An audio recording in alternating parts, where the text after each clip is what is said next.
శుభోదయం. నేను మీ హరి. మరి ఏపీ టెట్ ఎగ్జామ్లో మంచి మార్కులు సాధించడానికి 13 స్ట్రాటజీలని మేము ముందుకు తీసుకురావడం జరిగిందండి. మరి వీటిని పాటించినట్లయితే చాలా బాగా యూస్ఫుల్ అవుతాయి. వీడియో నచ్చితే తప్పనిసరిగా లైక్ చేయండి. పక్కన ఉన్నటువంటి హై బటన్ కూడా ప్రెస్ చేయడం మర్చిపోవద్దు. టాపిక్ వెళ్ళిపోదాం. మొదటి స్ట్రాటజీ అండి, పరీక్షను అర్థం చేసుకోవడం అండి. సిలబస్ ఏంటి? 150 మార్కులు కదా ఈ టెట్ ఎగ్జామ్. ఆ ఎగ్జామ్ ప్యాటర్న్ ఏ విధంగా ఉంటుంది? మునుపటి సంవత్సరాల ప్రశ్న పత్రాలు అంటే ప్రీవియస్ పేపర్స్ కూడా పూర్తిగా విశ్లేషించడం. ఇది చాలా స్ట్రాటజీ వన్. ఏంటంటే ఈ స్ట్రాటజీ అంటున్నారు, ఇది ఎవరికి అర్థం కాదు, ఎవరికి తెలియదు అనుకుంటారేమో. చాలా మంది లాస్ట్ టైం చేసిన మిస్టేక్ ఏంటంటే సిలబస్ అని చెప్పి అన్ని సందులు చదివేస్తున్నారు. కానీ వాడు మెన్షన్ చేస్తాడు కొన్ని సందులే అని. అంటే సిలబస్ని బట్టి చదివితే మనకు అనవసర వ్యర్థ సమయం వేస్ట్ అవుతుంది అనమాట. వేస్ట్ అవ్వదు, మంచి వాల్యుబుల్ సమయం అనేది వేస్ట్ అవ్వదు. అందుకే సిలబస్ని పక్కన పెట్టుకోండి. 150 మార్కులు ఎగ్జామ్ ప్యాటర్న్ ఏ విధంగా ఉంటుంది, అందులో సిలబస్ ఎలా ఉంది అనేది చూసుకోవాలి. అదేవిధంగా మునుపటి సంవత్సరాల ప్రీవియస్ క్వశ్చన్ పేపర్స్ కూడా పూర్తిగా విశ్లేషించి ఏ సబ్జెక్టులో మీరు బలంగా ఉన్నారు, ఏ సబ్జెక్టులో వీక్గా ఉన్నారో గుర్తుంచుకోవాలండి. ప్రీవియస్ క్వశ్చన్ పేపర్స్ ద్వారా మనకు అర్థమైపోతుంది. దాని తగినట్లుగా ప్లాన్ చేసుకోవాలి. ఇది పరీక్షను అర్థం చేసుకోవడం అంటే.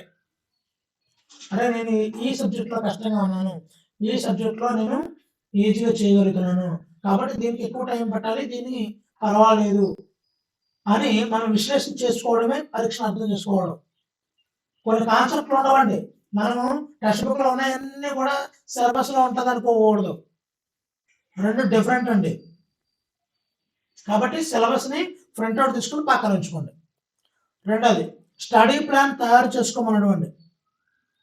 మరి మీ బలాలు బలహీనతలు అన్నీ కూడా తెలిసిపోయాయి కదా. దీనికి తగ్గట్టుగా ఒక ప్రాక్టికల్ టైం టేబుల్ అయితే వేసుకోవాలండి. ప్రతిరోజు కూడా ఒకే సబ్జెక్ట్ కాకుండా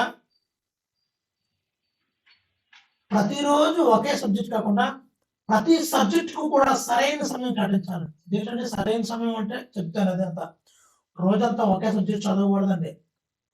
చదివితే బోర్ కొట్టేస్తుంది, టైం వేస్ట్ అయిపోద్ది.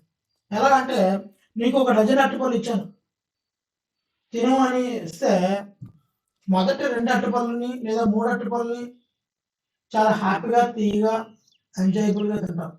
4వ అరటిపండు నుంచి మనకి ఏదో తిందామని అని తింటాం. 5వ అరటిపండు వెగట వేస్తుందండి, తినడానికి ఇష్టపడదు. అలాగే రోజంతా ఒకే సబ్జెక్టు చదువుతుంటే 1 గంట చదువుతా బాగా ఇంట్రెస్ట్గా, 2 గంటలు పర్వాలేదు చదువుదాలి అని ఉంటుంది. 3వ గంట నుంచి వెరక్తి పుడుతుంది. కానీ మన మైండ్ చెప్తుంది చదువు చదువు చదువు అని చెప్తుంది. ఏదో బుర్రలోకి చదువుతున్నా కానీ బుర్రలోకి వెళ్ళండి అది. కాబట్టి ప్రతి సబ్జెక్టుకు సరైన సమయం కేటాయించాలి. చేస్తూ రోజంతా ఒకే సబ్జెక్ట్ కాకుండా 2-3 సబ్జెక్టు చదవడం వల్ల ఒక్కొక్క సబ్జెక్టుకి కనీసం 2-3 గంటలు పెట్టుకుంటూ 2-3 సబ్జెక్టులు చదవడం వల్ల మెదడు చురుగ్గా ఉండి రిసీవింగ్ పవర్ పెరుగుతుందండి. మీరు చదువుతున్న సబ్జెక్ట్ అంతా కూడా బ్రెయిన్లోకి దూసుకు వెళ్ళిపోతుంది అనమాట. స్ట్రాటజీ 3వది, 60 రోజుల ప్రణాళిక విభజన చేసుకోవాలండి. 40-10-10 రూల్ అని చెప్తాను నేనైతే. దీన్ని ఏంటి సార్ ఈ 40-10-10 రూల్ అంటే 60 రోజులను ఒకేలా కాకుండా 3 దశలుగా విభజించుకోవాలండి. మొదటిది 40 రోజులు. దీన్ని నేను సిలబస్ అని పెట్టానండి. మొదటి 40 రోజుల్లో నేను సిలబస్ అన్నాను. అన్ని టాపిక్స్ను ముఖ్యంగా కఠినంగా అనిపించేవి చదివి పూర్తి చేయడానికి ఈ 40 రోజుల్లో మనం కేటాయించుకోవాలండి. అక్కడ తర్వాత 10 రోజులు కూడా రివిజన్ అండి. చదివిన వాటిని అన్నింటినీ కూడా స్పీడ్గా రివిజన్ చేయడానికి మాత్రమే ఉపయోగించుకోవాలండి. కొత్త టాపిక్స్ ఏ సమయంలో చదవకూడదు. రివిజన్ సమయంలో ఎందు గురించి కొత్త టాపిక్స్ చదవకూడదంటే అక్కడ ఏం రాలేదు వచ్చింది అనుకోండి, నాకేం రాలేదరా నేను చదివాను కానీ ఇన్ని రోజులు అని అనుకుంటాం. రివిజన్ ఎప్పుడో కూడా చదివిన వాటిని రివిజన్ అంటారు. మరి చివరి 10 రోజులు చూసుకున్నట్లయితే మాక్ టెస్టులు, గ్రాండ్ టెస్టులు రాయడం. అదేవిధంగా సమయ నిర్వహణ చూసుకోవడం కోసం కేటాయించుకోవాలి. మనం చూద్దాం, మరి ఎగ్జామ్ రాసాం కానీ టైం అస్సలు సరిపోలేదా, నాకు 40 బిట్లు వదిలేసాను రా, నేను 30 బిట్లు వదిలేసాను రా అంటాం. ఎందు గురించి వదిలేస్తావు అంటే నువ్వు మాక్ టెస్ట్లో రాయడం లేదు, గ్రాండ్ టెస్ట్లో రాయడం లేదు, టైం మేనేజ్మెంట్ రావడం లేదు. నీకు 2.5 గంటల్లో 150 బిట్లు పెట్టే ఈ టైం మేనేజ్మెంట్ రావడం లేదు. అది రావాలి అంటే గ్రాండ్ టెస్ట్ రాయాలి. గ్రాండ్ టెస్ట్ రాసేటప్పుడే నేను చెప్పాను, గ్రాండ్ టెస్ట్ రాసేటప్పుడు ఏం చేయాలి, ఎన్ని తప్పు వచ్చాయి ఎన్ని కరెక్ట్ వచ్చాయి నెంబర్ ఫేర్ తెలుసుకుంటే కాదు, తప్పు వచ్చింది, ఈ బిట్టు తప్పు వచ్చింది, అది కూడా చెప్తానండి. అది స్ట్రాటజీ. అది ఈ విధంగా ప్రణాళికని 40 రోజులు 10 రోజులు 10 రోజులు మనకి ఆగస్టు 5వ తేదీ నుంచి 21వ తేదీ వరకు ఎగ్జామ్స్ అయిపోతాయండి. కనీసం 2 నెలలు కూడా లేదు. అందుకే 60 రోజుల ప్రణాళికను అయితే ఇవ్వడం జరిగింది. 4వది, ఎస్సీఆర్టీ పాఠ్య పుస్తకాలకే మొదటి ప్రాధాన్యత ఇవ్వాలండి. బయట మార్కెట్లో దొరికే ప్రైవేట్ మెటీరియల్స్ కంటే ముందుగా 3వ తరగతి నుంచి 10వ తరగతి వరకు ఉన్నటువంటి ప్రభుత్వ text books line to line చదవడం చాలా ముఖ్యమండి. ప్రశ్నలు నేరుగా అకాడమీ పుస్తకాల నుండే వస్తాయి. మరొకటండి, ఈ ఎస్సీఆర్టీ టెక్స్ట్ బుక్స్ చదవండి. ఇప్పుడు ఒక నెల రోజులకి 2 నెలలకి మనం కొన్ని యాప్స్ వాళ్ళవి మనకి మా దగ్గర అన్ని మెటీరియల్ అందిస్తాము, అన్ని లెసన్లు చెప్పేస్తాం అంటారు. దానిలో కూడా సబ్స్క్రైబ్ అయ్యారు అనుకోండి, ఒక రోజులో ఒక తెలుగు సబ్జెక్ట్ను ఊదేస్తారండి. ఇందాక నేను చెప్పాను, ఒక గంట సేపు వినడానికి బాగుంటుంది, గంటన్నర వినడానికి బాగుంటుంది. ఒక తెలుగు సబ్జెక్ట్ మ్యాటర్ వచ్చి ఉదయం నుంచి సాయంత్రం వరకు వేయబడేస్తాడు. మొత్తం 3, 4, 5 ఈరోజు అయిపోయాయండి అంటాడు. మళ్ళీ రేపు 6, 7, 8 చదవబడేద్దామండి అంటాడు. ఎవరు చదవబట్టేది నీ మెదడు చదవబడతాడు. కాబట్టి అలాంటి పిచ్చి ప్రయోగాలు ఏం చేయొద్దండి. సైకాలజీ మొత్తం 1-2 రోజులు లేపేస్తే మన బ్రెయిన్ రిసీవ్ చేసుకోగలదండి? రిసీవింగ్ పవర్ ఉంటుందా? మనం ఎంత చదివితే అంత. ఇప్పటి వరకు టెట్ చదవం, డిఎస్సి చదవం, దానిలో 3/4 నాలెడ్జ్ అంతా మన బ్రెయిన్లో నిక్షిప్తమై ఉంది. కాబట్టి దాన్ని బయటికి తీసే పనే అంతే తప్ప మీరు కోచింగ్ సెంటర్కి పరిగెట్టాల్సిన అవసరం లేదు, ఆన్లైన్లో సబ్స్క్రైబ్ చేసుకోవాల్సిన పని లేదు. టెక్స్ట్ బుక్స్ ముందు పెట్టుకోండి, చక్కగా చూడండి. టెక్స్ట్ బుక్స్ లేకపోతే మీరు ఎందుకంటే డబ్బులు దాంట్లో చేస్తారు. యూట్యూబ్ ఓపెన్ చేయండి, చక్కగా line to line bit to bit చేయడం జరిగింది, మన వీడియోలు ఉన్నాయి. ఓకేనండి, మీ ఇష్టం, ఏది చూసినా ప్రాబ్లం లేదు. కానీ టైం మేనేజ్మెంట్ని చూసుకోండి. ఎస్సీఆర్టీ బుక్స్ మాత్రమే ప్రిఫరెన్స్ ఇవ్వండి. స్మార్ట్గా చదవడం నేర్చుకోవాలండి. ఏంటంటే బాబు ఈ స్మార్ట్గా చదవడం అంటే చదవడం టెక్నిక్ అండి. కేవలం హార్డ్ వర్క్ మాత్రమే కాకుండా స్మార్ట్ వర్క్ కూడా అవసరం అండి. ఏంటి స్మార్ట్ వర్క్ అనేది? అది చాలా అద్భుతమైనటువంటి ఔషధం అండి ఈ స్మార్ట్ వర్క్ అనేది. ఇంగ్లీష్, మ్యాథ్స్ లాంటి సబ్జెక్టులను భయపడకుండా దానికి సరైన సమయం ఇవ్వాలండి. చదివేటప్పుడు షార్ట్ నోట్స్ మరియు మైండ్ మ్యాప్స్ రాసుకోవడం వల్ల ఎగ్జామ్స్ ముందు క్విక్ రివిజన్ చేయడానికి చాలా సులభంగా ఉంటుందండి. మరి ఈ షార్ట్ నోట్స్, మైండ్ మ్యాప్స్ అనేవి చాలా చాలా ఇంపార్టెంట్ అండి. ఫర్ ఎగ్జాంపుల్గా మనము ఢిల్లీ సుల్తాన్లు, కాకతీయ సామ్రాజ్యము ఇలాంటివి ఎన్నో ఉన్నాయి. ఇప్పటి వరకు మీరు తయారు చేసుకోవాలంటే ఎప్పుడో మైండ్ మ్యాప్, ఒక చిన్న పేపర్, ఒక మైండ్ మ్యాప్ బుక్ పెట్టుకొని మనం చదివేటప్పుడే ఒక ఫ్లో చార్ట్ రూపంలో తయారు చేసుకున్నట్లయితే మీరు ఎగ్జామ్కి వెళ్ళేటప్పుడు ఏ రాజు ఏ నాణ్యాన్ని ప్రవేశపెట్టాడు, ఆ నాణ్యం పేరేంటి అన్నీ కూడా ఒక ఫ్లో చార్ట్లో చిన్న పేపర్ మీద వచ్చేస్తుందండి. అలాగే షార్ట్ నోట్స్ దేనికి తయారు చేసుకున్న ప్రతిదానికి షార్ట్ నోట్స్ కాదండి. ఏదైతే టఫ్ అనిపించిందో, ఒక పాఠం తీసాం, ఆ పాఠంలో ఏదైతే టఫ్ అనిపించిందో, ఏదైతే మర్చిపోతామో అనుకుంటున్నాము. ఇప్పుడు ఒక ఎగ్జామ్లో ఒక పాఠంలో మనకి 3/4 గుర్తుంటాయండి, ఇంకా ఎక్కువ గుర్తుండొచ్చు పర్వాలేదు. కానీ ఏదైతే టఫ్ అనుకుంటామో అదే మర్చిపోతాం.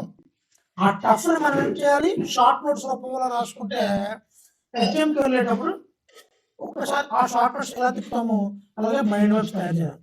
మరి దేనికి ఉపయోగపడుతుంది అంటే రానున్న డిఎస్సికి కూడా ఇది చాలా బాగా ఉపయోగపడుతుందండి. ఇప్పటికే టెట్ రాస్తారు, డిఎస్సి రాస్తారు, మిస్ అవ్వచ్చు, లేదంటే కొత్తగా టెట్ రాసే వాళ్ళు అవ్వచ్చు, ఈ షార్ట్ నోట్స్ అనేవి తయారు చేసుకుని ఉండాలి ఆల్రెడీ మీరు. ఇప్పటికే లేవు అంటే అయినా పొరపాటు ఏమీ లేదు. ఇప్పుడైనా కూడా ఈ smart notes, short notes, mind మ్యాప్స్ని రెడీ చేసుకోండి. నెక్స్ట్, కష్టమైన సబ్జెక్టులకు ప్రైమ్ టైం కేటాయింపు.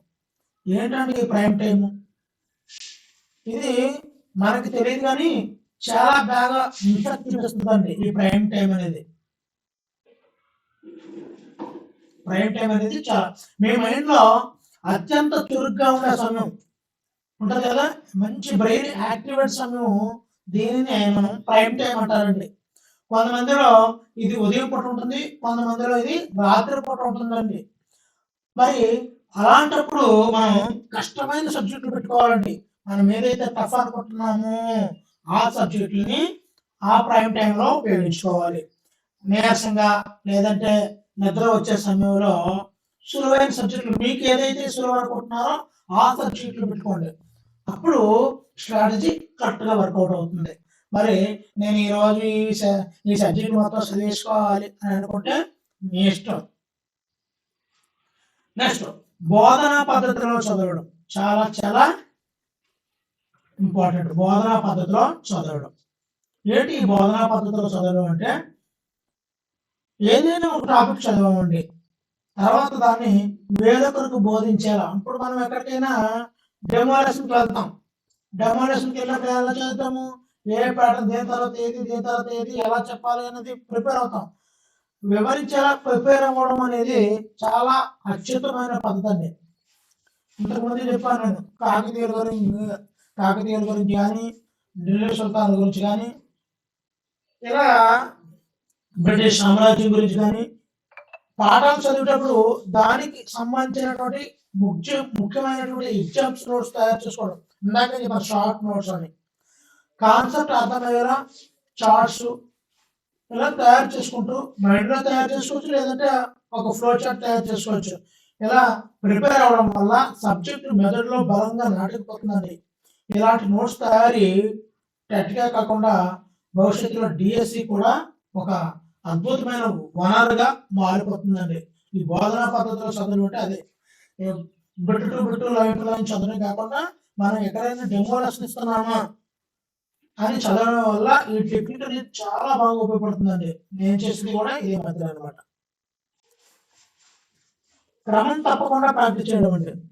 అమ్మో, ఇది పెద్ద పెద్ద స్ట్రాటజీలా పెట్టారండి. క్రమం తప్పకుండా ప్రాక్టీస్ చేయడం ఎవరు చేయరండి అంటే ఎవరు చేయరండి. చెప్తాను, ప్రతి కాన్సెప్ట్ పూర్తయిన వెంటనే 20 నుండి 30 బిట్స్ ప్రాక్టీస్ చేయడం అనేది చాలా చాలా ముఖ్యమండి. మనం మరి టెట్ రాసాయి కదా, ఎన్ని మార్కులు వచ్చాయి, లేదా డిఎస్సి రాసాయి కదా ఎన్ని మార్కులు వచ్చాయి అంటే బాగానే రాశాను, కానీ కాస్త ప్రాక్టీస్ ఉంటే, కాస్త రివిజన్ ఉంటే ఎంత బాగున్నాను అనుకుంటాం. అవును కాదండి, మీ అందరికీ జరిగింది అదే. కాస్త కొన్ని మార్కులు పోవడానికి కూడా కారణం ప్రాక్టీస్ లేకపోవడమే. ఎందుకు లేదండి అంటే చదివిన టాపిక్స్ పై రోజు కొన్ని ప్రాక్టీస్ చేయాలండి. ప్రీవియస్ క్వశ్చన్ పేపర్స్ ఉంటాయి కదా చూడడం, మాక్ టెస్ట్ రాయడం ద్వారా మీ వేగాన్ని, ఖచ్చితత్వాన్ని పెంచుకోవచ్చండి. ఎగ్జామ్ రాయడానికి వెళ్ళినప్పుడు బాగానే రాశాను కానీ 40 బిట్లు వదిలేసానండి అంటాడు ఒకడు. ఒక ఆవిడ అడిగితే నేను 30 బిట్లు వదిలేసానండి. ఎందుకు అంటే క్వశ్చన్ అంతా ఒక లైన్ చదివితే క్వశ్చన్ కాన్సన్ట్రేట్ పెట్టలేమండి. ఇప్పుడు ఎగ్జామ్ స్ట్రాటజీ ప్రకారం అది అప్లికేషన్ మెథడ్, క్వశ్చన్లో క్వశ్చన్, ఆప్షన్లో క్వశ్చన్, ఇవన్నీ చదువుకొని నిలబడికి టైం పడుతుంది. మరి ఈ టైంని కవర్ చేయాలంటే ఏం చేయాలి? ముందు మనం ప్రాక్టీస్ చేయాలి. ఏం ప్రాక్టీస్ చేయాలి? మాక్ టెస్ట్లు, గ్రాండ్ టెస్ట్లు ఫుల్ వేగంగా కరెక్ట్గా 2.5 గంటలు కూర్చోవాలని ఎగ్జామ్ రాసేటప్పుడు. మాక్ టెస్ట్ రాయమన్నా లేదని పడుకొని చూసి ఈ 20 బిట్లు ఇప్పుడు పెడదాం, కొద్దిగా గిన్నెలు తోముకొని వచ్చిన తర్వాత ఈ 20 బిట్లు పెడదాం, నువ్వు భోజనం చేసిన తర్వాత ఈ 40 బిట్లు పెడదాం అని అనుకున్నారంటే అది మాక్ టెస్ట్ రాయడం కాదండి, గ్రాండ్ టెస్ట్ రాయడం కాదండి. ఒక దగ్గర 9కు కూర్చున్నాము అంటే నీకు అనుకూలమైన టైంలో కూర్చున్నాము అంటే కరెక్ట్గా 2.5 గంటల తర్వాతే నువ్వు లెగాలి. లెగ్సి అప్పుడు నువ్వు వర్క్ చేసుకోవాలి. ఆ 2.5 గంటలు దానికి కేటాయించాలి. దీనివల్ల ఏమవుతుందంటే ఎగ్జామ్ గ్రాండ్ టెస్ట్ రాసిన ఫీలింగ్ వస్తుంది, మాక్ టెస్ట్ రాసిన ఫీలింగ్ వస్తుంది, నీకు టైం మేనేజ్మెంట్ అలవాటు అవుతుంది. లేదంటే అన్ని బిట్లు వదిలేము, అన్ని బిట్లు వదిలేము, అన్ని బిట్లు వదిలేస్తున్నాం అంటే నీకు ప్రాక్టీస్ తక్కువ అయిందని చెప్పుకోవచ్చు మనం. ఓకేనండి, వేగాన్ని ఖచ్చితత్వం చేయడానికే మనం ప్రాక్టీస్ చేయాలండి ఎక్కువగా. ఎర్రర్ అనాలిసిస్ చాలా చాలా ఇంపార్టెంట్ అండి ఇది. దీన్ని మిస్టేక్స్ ఫిక్షన్ అని చెప్తాను నేను ఎక్కువ. ఇది ఎప్పుడు అంటే లాస్ట్ 10 రోజులు గ్రాండ్ టెస్ట్లను మాక్ టెస్ట్లో రాస్తాం కదండి, ఈ ఎర్రర్ అనాలిసిస్ బుక్ అయితే పెట్టుకోండి, చాలా బాగా ఉపయోగపడుతుంది. నువ్వు ఎగ్జామ్ అంతా రాస్తావు 2.5 గంటలు అని చెప్పాను కదా, 2.5 గంటల ఎగ్జామ్ని కూర్చొని పర్ఫెక్ట్గా రాసేస్తావు. రాసిన తర్వాత దాన్ని చెక్ చేసుకోవాలి కదా, చెక్ చేసుకుంటే నువ్వు ఎలా చెక్ చేసుకుంటా, ఎన్ని మార్కులు వచ్చాయి ఈ టెస్ట్ ద్వారా నాకు చూసుకుంటా అంతే. 150కి 90, ఇంకా పెంచుకోవాలి నెక్స్ట్ దానిలో అని అనుకుంటాం అంతే.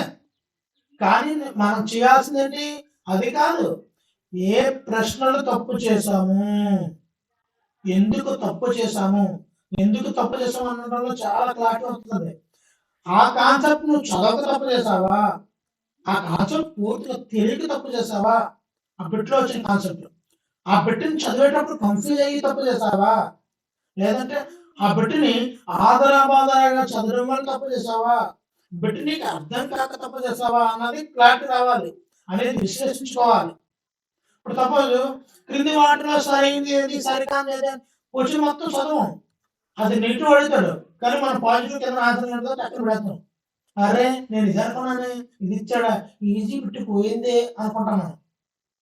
మనం ఏదైతే మిస్టేక్ చేస్తున్నామో ఆ మిస్టేక్ ఎందువల్ల వచ్చిందో అది ఒక మిస్టేక్స్ పెట్టుకొని రాసుకోవాలి ఒకసారి, ఏ మిస్టేక్స్ మీరు చేస్తున్నామని.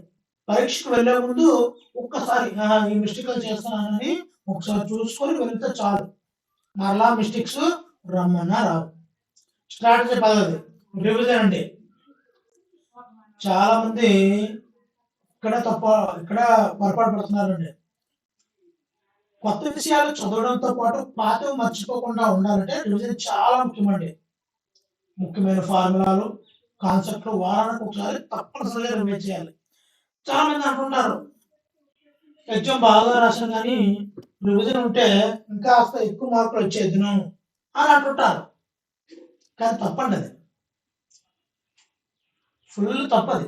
ఇందు గురించి అంటే ఇప్పటి వరకు యూట్యూబ్ నేను అబ్జర్వ్ చేస్తున్నాను, నా వీడియోలు అబ్జర్వ్ చేస్తున్నాను, ఇప్పటి వరకు ఎవరికి 3 రాలేదండి చదవాలని 3. వాడు చెప్తానన్నాడు ఈ 2026లో నేను డిఎస్సి పెడతాను, ఎవరికి 3 రాలేదు. ఇంకో నోటిఫికేషన్ ఇచ్చి 2 రోజులు అయినాక ఇప్పుడు 3 వచ్చిందండి. అప్లికేషన్ పెడతాం కదా, ఇప్పుడు 3 వచ్చింది అనమాట. మరి వాడు ఇచ్చిన టైం అంతా ఆగస్టు 5వ తేదీ నుంచి 21వ తేదీ కల్లా మన ఎగ్జామ్స్ కంప్లీట్ అయిపోతాయి. అంటే 2 నెలల వ్యవధిలో 40 రోజుల వ్యవధిలో మన యొక్క సిలబస్ మొత్తం కంప్లీట్ చేసుకోవడం, ఎగ్జామ్స్ రాసేయడం అన్నీ అయిపోతాయి. మరి కొన్నంత భారం ఉన్న సిలబస్ ని 2 నెలలు ఎలా చదివేయగలము? సో టెట్కోకే మీరు చదవగలరు, ఆల్రెడీ చదవాలి కాబట్టి. డిఎస్సిలోని జీకే కరెంట్ అఫైర్స్ ఉంటాయి, చదివేయగలరా? కాబట్టి మనకి రివిజన్ చేయడానికి సమయం లేకుండా పోతుందండి. కాబట్టి వేగంగా 40-10-10 రూల్ ప్రకారంగా మీరు చదివేటప్పుడే తెలియని టఫ్గా ఉన్న బిట్లని ఒక షార్ట్ నోట్ తయారు చేసుకోండి, ఒక మైండ్ మ్యాప్ తయారు చేసుకోండి. రివిజన్ అనే 10 రోజులు మాత్రం కేటాయించుకోండి. ఓకేనండి, రివిజన్ ఖచ్చితంగా ఉన్న వాళ్ళకే ఎక్కువ మార్కులు వస్తాయండి. స్థిరంగా పాజిటివ్గా ఉండాలండి. ఏంటంటే ఈ పాజిటివ్ ఉండడం ఇది కూడా ఒక స్ట్రాటజీ అండి. అంటే ఖచ్చితంగా స్థిరంగా ఉండడం అంటే ఈ రోజు కుదిరింది కదా అని ఈ రోజు 10 గంటలు చేసి రేపటి రోజున నాకు కుదరడం లేదని చెప్పి 4 గంటలు చదవడం అని తలనొప్పి వచ్చేస్తుందని, సో ఇది కాదండి కాన్సెప్ట్. క్రమశిక్షణతో చదవగలగాలి, పాజిటివ్గా ఉండగలగాలి. యూట్యూబ్లో ప్రతిసారి మోటివేషన్ వీడియోలు చూసి మోటివేట్ అవ్వడం కంటే మీకు మీరుగా మీ లక్ష్యాన్ని గుర్తు చేసుకుంటే సెల్ఫ్ మోటివేట్ అవ్వడం చాలా ముఖ్యం అండి. ముందుగా మీపై మీకు పాజిటివ్గా నమ్మకం ఉండాలండి. నేను చేయగలను, నేను నేను సక్సెస్ సాధించగలని మీ మీద మీకు కాన్ఫిడెన్స్ ఉంటే ఆటోమేటిక్గా చేయగలరండి. అదేవిధంగా సిలబస్ చదివే క్రమంలో స్థిరంగా ఉండగలగాలండి. నేను ఇది చదవగలను, ఇది చేయగలను, ఈరోజు లేచినట్టు ఇది చేయగలని మరి లేచి చేస్తే ఆటోమేటిక్గా ఈ స్ట్రాటజీ వర్కౌట్ అవుతుందండి. ఏదో లేచామా ఈరోజు చదవాలా, ఇంకా 10 రోజులు ఉందా, ఎవరు చదువుతాడు బాబు, ఎగ్జామ్ వచ్చేస్తే బాగుంది, ఎగ్జామ్ రాసేద్దాను, ఏదో ఒకటి తలో పడలేకపోతున్నాం అని అనుకుంటాం. పక్క వాళ్ళని చూసి ఇది అవ్వద్దండి. పక్క వాళ్ళు బాగా చదువుతున్నా నేను చదవలేము అనే నెగిటివ్ యాటిట్యూడ్ వదిలేసుకోండి. పాజిటివ్ ఉండాలి మన మీద మనం. 12 డిజిటల్ డిస్ట్రాక్షన్ నియంత్రణ తప్పనిసరిగా ఉండాలండి. డిజిటల్ డిస్ట్రాక్షన్ మరి ఈ 60 రోజుల్లో కూడా ఎగ్జామ్స్ నోటిఫికేషన్ వచ్చేసిన తర్వాత చదువుతున్నాం, మన దౌర్భాగ్యం ముందు నుంచి చదవాలి. అయినప్పటికీ కూడా ఈ 60 రోజులు మనకు చాలు. ఎందుకు అంటే గత టెట్లో డిఎస్సీలు రాసి ఉన్నాము, సిలబస్ మీద అవగాహన ఉంది. ఈ 60 రోజులు చాలు. ఇప్పటికైనా సోషల్ మీడియా స్క్రోలింగ్ కు దూరంగా ఉండండి. మనకి ఏదో నోటిఫికేషన్ వచ్చింది పక్కన పెట్టుకోకండి, ఫోన్ ని దూరంగా పెట్టుకోండి, సైలెంట్ మోడ్ లో పెట్టుకోండి, నోటిఫికేషన్ రాకుండా చూసుకోండి. స్క్రోలింగ్ కి దూరంగా ఉండండి. కేవలం ఆన్లైన్ క్లాసులు లాంటివి వాటి కోసమే మొబైల్ వాడండి. ఆన్లైన్ క్లాసులో పలానా సార్ అయితే బాగా చెప్తారు, పలానా ఇవి అయితే బాగుంటాయని మీకు అనిపిస్తే ఏదైనా సబ్జెక్ట్ చదివేటప్పుడు సబ్జెక్ట్ రిలేటెడ్ గా ఆ సార్ అయితే బాగా చెప్తారు కాబట్టి ఆ క్లాసులో తీయడము, దాన్ని టైప్ చేసి ఏ సబ్జెక్ట్ అయితే చదువుతున్నారో ఆ సబ్జెక్ట్ టైప్ చేసి చూడడము, షార్ట్ కట్ ట్రిక్స్ ఏమైనా ఉన్నాయా అలా మనం వెళ్ళిపోవాలి. అంతే తప్ప స్క్రోలింగ్ చేసుకుంటే యూట్యూబ్ కానీ ఇన్స్టాగ్రామ్ కానీ స్క్రోలింగ్ చేస్తే మీ రోజంతా హరి అయిపోద్ది. తప్పనిసరిగా డిస్ట్రాక్టింగ్ చేయండి. ఆరోగ్యం పట్ల శ్రద్ధ. అబ్బో కేవలం చదవడమే కాదండి, సరైన బ్రేక్స్ తీసుకోవాలండి. హెల్దీ ఫుడ్ తినడం, తగినంత నిద్రపోవడం చాలా అవసరం. ఒక 50 నిమిషాలకు ఒక 10 నిమిషాలని కేటాయించుకోండి. 50 నిమిషాలు చదవండి, 10 నిమిషాలు లేకండి అక్కడి నుంచి. మరలా కూర్చున్నప్పుడు మంచి యాక్టివిటీతో మళ్ళీ కూర్చుంటాం. 50 నిమిషాలు చదవండి, 10 నిమిషాలు ఆగండి. ఇప్పుడు ఒత్తిడి గురవ్వము, ఎక్కువసేపు ఉండిపోయామన్న యాటిట్యూడ్ని తీసేస్తుంది మెదడు. మళ్ళా కూర్చున్నప్పుడు మరింత యాక్టివిటీగా మళ్ళీ చదవగలుగుతాం. మంచి పౌష్టికాహారం తినండి, బయటకి అడ్డమైన ఫుడ్లు తినకండి. అలా తింటే కడుపు గాబరా అయిపోతుంది. తగినంత నిద్రపోవడం, చదవాలని చెప్పేసి రాత్రి 12 గంటల దాకా చదివితే తర్వాత ఎప్పుడైతే 7-8 కలిగిస్తూ అదే 10 కలిగిస్తే ఉదయం 3-4 టైంలో లేచామనుకోండి, అబ్బో పరిసరాలన్నీ నిశ్శబ్దంగా ఉంటాయి, హ్యాపీగా చదివింది మన బ్రెయిన్లో పోతుంది. అదే అమ్మ 10 గంటలు నాకు చదవాలని ఉందని చెప్పేసి 12-1 గంట దాకా చదివేస్తావు అనుకో, తర్వాత 7 లేస్తావు అంటే అక్కడ నీకు 10 నుంచి 1 గంట 3 గంటలు కలుస్తాయి, కానీ 3 నుంచి 7 4 గంటలు పోతాయి. సో ఆరోగ్యంగా ఉంటేనే పరీక్షను ప్రశాంతంగా రాయగలుగుతారండి. నెక్స్ట్ 40 days సిలబస్ ఉంది, 10 days revision, 10 days grand test, mock test. ఇది ఒక సక్సెస్ ఫార్ములా అండి. చూసుకోండి, డిసిప్లిన్ అంటే ఒక క్రమశిక్షణతో కూడినటువంటి సిలబస్ కవర్ చేస్తూ రివిజన్ చేసి మాక్ టెస్ట్తో ఇక్కడ డిసిప్లిన్ గా 40 days మనం ఉండాలండి. రివిజన్ కి 10 days చక్కగా చేయాలి. మాక్ టెస్ట్ గ్రాండ్ టెస్ట్ 10 రోజులు. అలాగే దాంతో కూడినటువంటి మీ హెల్త్ ని చూసుకుంటూ వెళ్తే డిఎస్సి అయినా టెట్ అయినా గ్రాండ్ సక్సెస్ అవ్వక తప్పదండి. మరొకసారి అన్ని రూల్స్ నుంచి చూద్దామండి. పరీక్ష అర్థం చేసుకోవడం, అవుట్లైన్ ఒకసారి చూసేస్తాం. స్టడీ ప్లాన్ తయారు చేసుకోవాలి. 60 రోజుల ప్రణాళిక విభజన చేసుకోవాలి. 40-10-10 రూల్. ఎస్సీఆర్టీ పాఠ్య పుస్తకాలకే మొదటి ప్రాధాన్యత ఇవ్వండి. స్మార్ట్ గా చదవండి. కష్టమైన సబ్జెక్టులు మీరు ఏదైతే కష్టమనుకుంటున్నారో ఆ సబ్జెక్టులను ప్రైమ్ టైం గా కేటాయించుకోండి. బోధనా పద్ధతిలో చదవండి, అంటే ఎక్కడైనా టీచ్ చేసేటట్టు. క్రమం తప్పకుండా ప్రాక్టీస్ చేయండి. ఎర్రర్ అనాలిసిస్ మిస్టేక్స్ బుక్ పెట్టుకోండి. ఖచ్చితమైన రివిజన్ చేయండి. ఇదండి. మరి వీడియో నచ్చితే తప్పనిసరిగా లైక్ చేయండి. ఇలాంటి మరిన్ని మంచి వీడియోల కోసం మన ఛానల్ని Hari student corner channel subscribe చేయండి. Thank you for watching. మీ హరి సైనింగ్ అవుట్.